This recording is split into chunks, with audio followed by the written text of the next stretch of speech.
Hi, it's Penny Black and Jill Foster here for your next PB&J card class.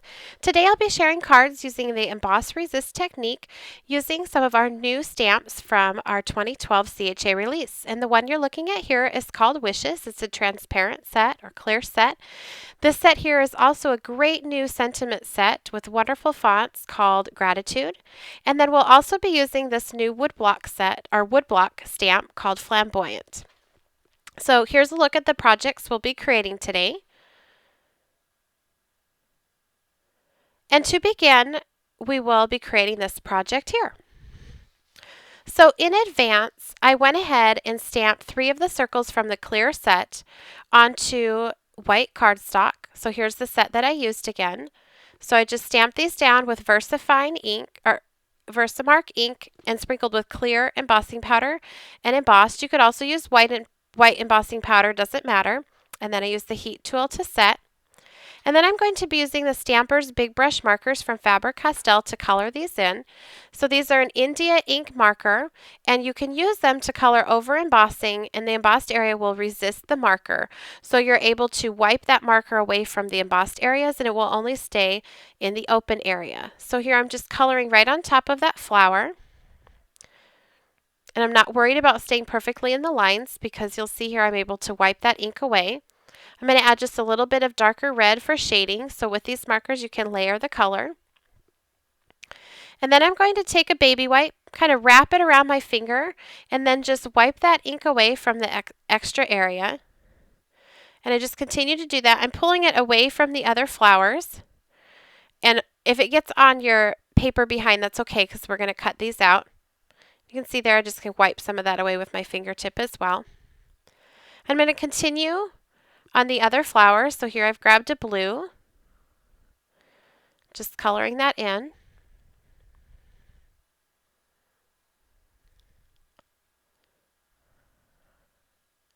And then I'm just wiping that extra ink away.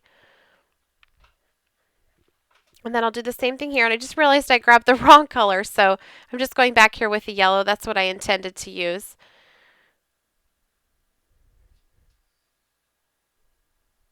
Coloring over that area. I'm going to add just a little bit of this orange for some shading, so I'm just feathering that on over the top. And then I'll go back with that original yellow to blend that color. And then before I put this together, I did go back and do another one here where I don't have one green petal. But you get the idea for the technique. I'm just coloring on top and then wiping away the excess ink with a baby wipe. So on the next circle, I'll be doing the 2 flowers. So I'm just coloring right on top. I like to wipe away after each color. If you leave that marker ink sitting on top of the embossed area too long, it will sort of stain that embossing. So if you can work quickly like I'm doing here, you can do them all at the same time. You want to be careful when you wipe away from the other flower so you don't pull any of that red or blue ink on top of the other flower. You just don't want to leave it sitting too long though, because India ink, once dry, is permanent, and these markers are India ink. So now in this other one, I'm kind of turning it here so I can see where the open areas are, just to color in. Adding some of that yellow. Not worrying about staying in the lines. And I'm working pretty quickly so that I can just wipe all the ink away at one time. So before I move on to the greenery or the leaves, I am going to wipe that away so it doesn't stain the embossing. And now I'm going to take my green and get the leaves and the stem.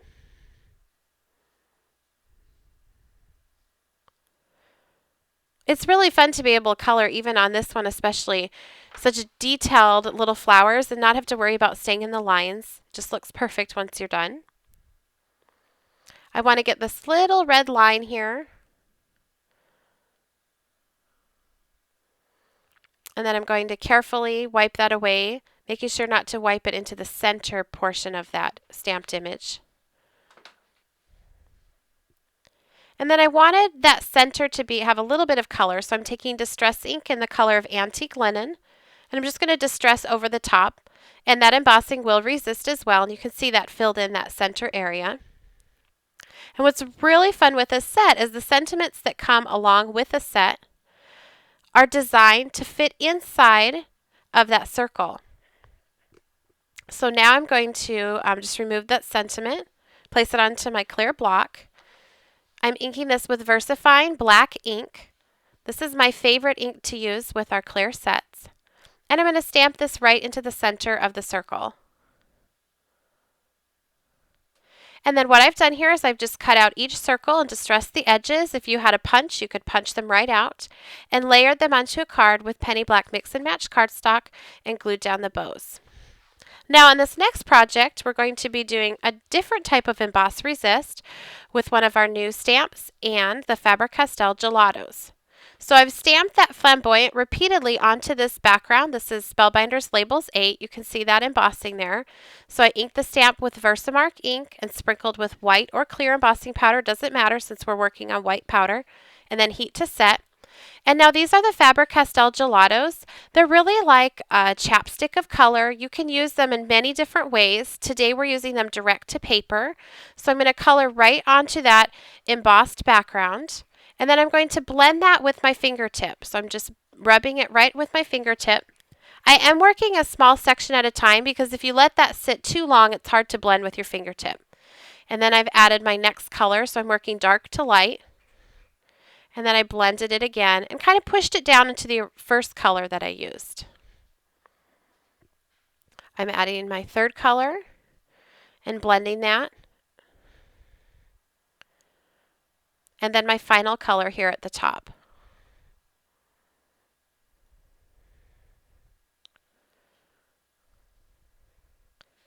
Now because the gelatos are water soluble, they will come off of anything that you've embossed. And so I'm just taking a baby wipe and wiping those areas that I've embossed, and you'll see that they show up. Now if you want to remove and blend and kind of lighten that background, you can just rub across the entire paper. If you want to keep your background color more vibrant, just sort of remove that ink right on top of the embossing. So you can kind of just wipe the baby wipe just on the embossed areas, not over the whole piece. And then this would be layered onto the penny black mix and match cardstock.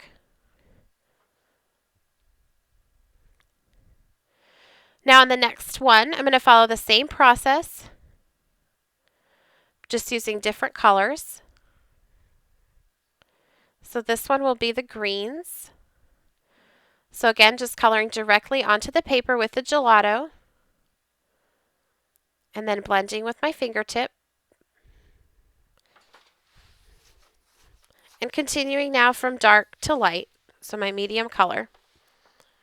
This one I'm using right here is one of the new colors called Pistachio. I think it's my favorite new color of gelato that came out at CHA. It's just this nice earthy sort of olive green. Now the gelatos, whenever you add water, they are going to move and blend. So they're not permanent once dry. But once they have dried, as long as you don't add water, they're not going to rub off on your fingertip anymore. So after they've had a chance to dry onto this paper, you do not need to spray this with a fixative. It's not going to come off on your finger. That's why I work in small sections, because then once it does dry, then it's not going to come off on your fingertip anymore. And you can see here I'm just going in with a baby wipe. I'm kind of coloring over the entire paper just to get a light effect. On the picture that I have here at the end, I focused more just kind of in on top of the embossed areas. And I just wanted to show you here, you can always go back and add more color. So if you aren't happy with the look or you want to darken it up on the background, you can go back and apply more color.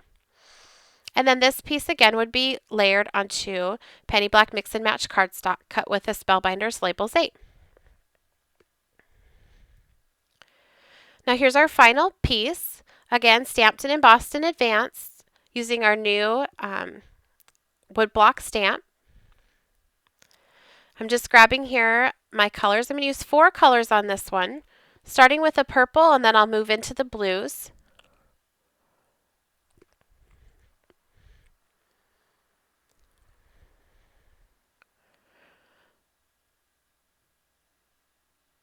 And you can use gelatos in a lot of different ways. So here we're doing a background, a direct-to-paper application, but these gelatos can also be used directly on your stamps. If you lightly mist them with water and color on them with the gelatos, you get a beautiful watercolor effect. You can paint with these, so color onto a palette and then add water and paint with them to paint in an image.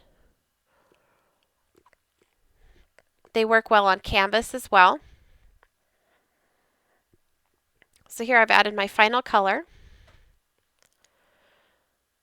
Now in this one I wanted to show you how you can really go in and just sort of buff out the areas that are embossed, and then you'll keep the darker color in your background. So you'll notice on the first two I really kind of rub that baby wipe across the entire thing, and on this one I'm just staying focused more on rubbing it on the embossed areas, and you'll see that the background stays more vibrant. So whatever look you're going for you can do.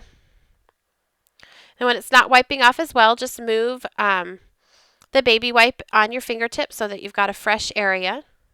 You'll see what a difference that makes.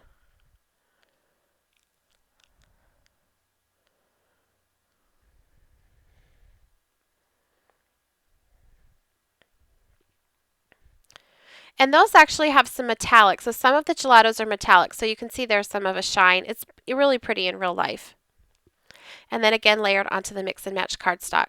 So here's another look at that set. I did go ahead and distress the edges of both pieces, the gelato piece and the background piece, with walnut stain distress ink, and the sentiment banners were stamped using our new clear set Gratitude from Penny Black.